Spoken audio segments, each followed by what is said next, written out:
Okay, our next question is, which is asked by Rabia Shah, and it's a long question. First, I read the long question and then I'll split it into the parts. A widely held social, cultural, religious perception as well as customary practices perceives women as of lower status and as dependents. The patriarchal power structures further reinforce this status, causing social exclusion and gender inequality and equity. So, the limited ability of women to enter waged employment, their lack of control over income and assets, lack of decision making power in households, limited mobility, a low level of participation in public life, and high level of violence against the women is so alarming. So, kindly address this issue. Um, I hope you get it. I'm going to read the first part now. No, I get So, it. I get she it. said that, I get it. okay, See, what she's done is any? she's actually speaking about the core of where the woman is handicapped, and Yeah. this is where I need to address all women. And as as a human being, we have to understand how the whole mental construct comes into being. It's women have the same amount of serotonin as men. You have other chemicals which are more, and we have other chemicals which are more or less. But serotonin is our basic limbic solvent, and unless women start to come into in intellectual competence in a higher scaffolding of this hierarchy of competence of intellectualism, they're never going to be taken seriously. They're never going, even if they are into the working community, they're never going to be taken seriously unless there is evidence that women have actually produced in some part of the world. I guess it's because we have been repeatedly brainwashed by people that women are able to do certain roles. Women can only fill certain roles. That is mostly Well, because of that. yeah, it's part of it, but it's not the cause of it. The cause of it is Okay. with the women, because there was never a time in the history where women were not allowed to think. Yeah, there was always a bar on expression, but but after the advent of Islam, women were allowed to think way more than anyone else because we have evidence of so many women coming forth in presenting their arguments against whatever was going on. And this is a brainwashing that we have, that women were not allowed to think in the age of Islam, especially in the first few hundred years. Actually, we have more women coming into more intellectualism and producing original thought in the first 50 to 60 years after for the first 100 years of Islam. And I have Yeah. many names I can actually produce. And again, this is not something which is innately in our philosophy. It is in our local psychology that we've actually induced from our culture, because Islam did come into power in Persia and Africa, and it never came into power in the subcontinent in those days. And even if it did come into power, it did not really affect the cultural construct, because people didn't really, adopt the core of Islam, which is all intellect. The Quran is filled up with the praise of intellectuals and a push toward intellectualism, of forcing people to start thinking. And we have the biggest torch as Aisha radiallahu anha, because she's the first woman who actually put forth her opinion as to how.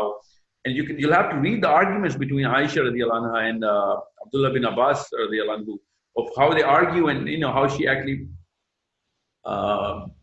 determines herself as a supreme authority on how to look at and intellectually look at the philosophy of Islam. And people just don't read that. And this is where the problem is. But globally speaking, this is how the only real competence and the declaration of alpha in the human psychology is the intellectual competence.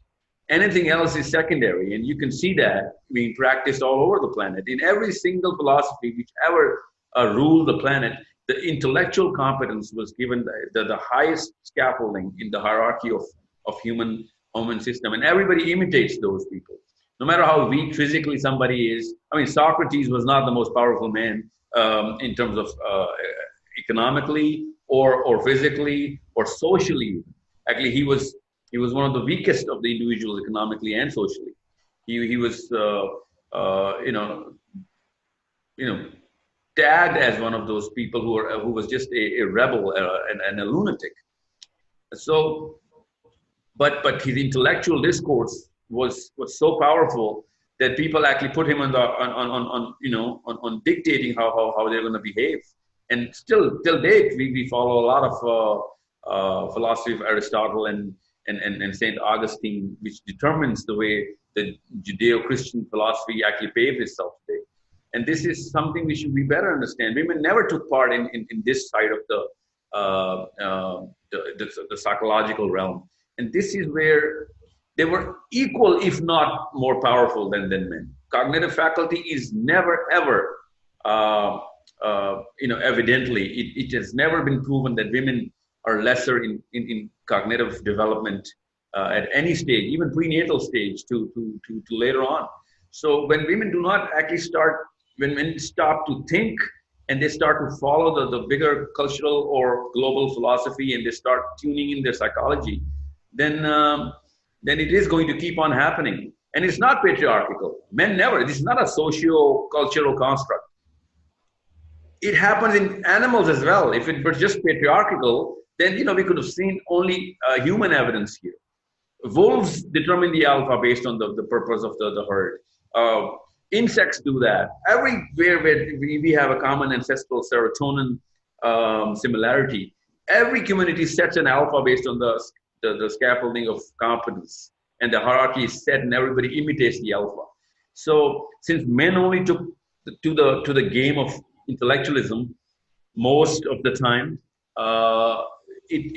it really paved the way for men to actually be tagged as having a bigger piece of the pie. And this is why it's seen as if it is patriarchal. It's not. If anything, more men have actually proven to be dumber than more women in numbers, if you look at the numbers. Because when you see the distribution of intelligence when it is mapped, you see that men actually take up the both extremes. They're more dumber men than women. So intellectualism was not gender based, and it is all a cultural construct later on. And women who actually have the liberty, and I'm not denying that most women don't have the liberty, but there's enough women in the planet who have the liberty, and now more and more are coming into the intellectual power, and they're just not practicing it at a level where men have been doing it. So this is why we are just reaping the fruit of lack of effort, intellectual effort in terms of women.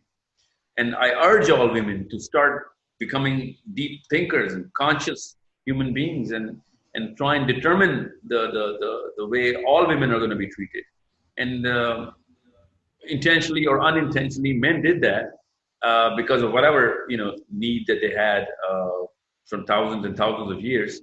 But you see, all men are actually reaping that fruit of some of the men who actually dwelled into the intellectual realm of human beings and then humanity.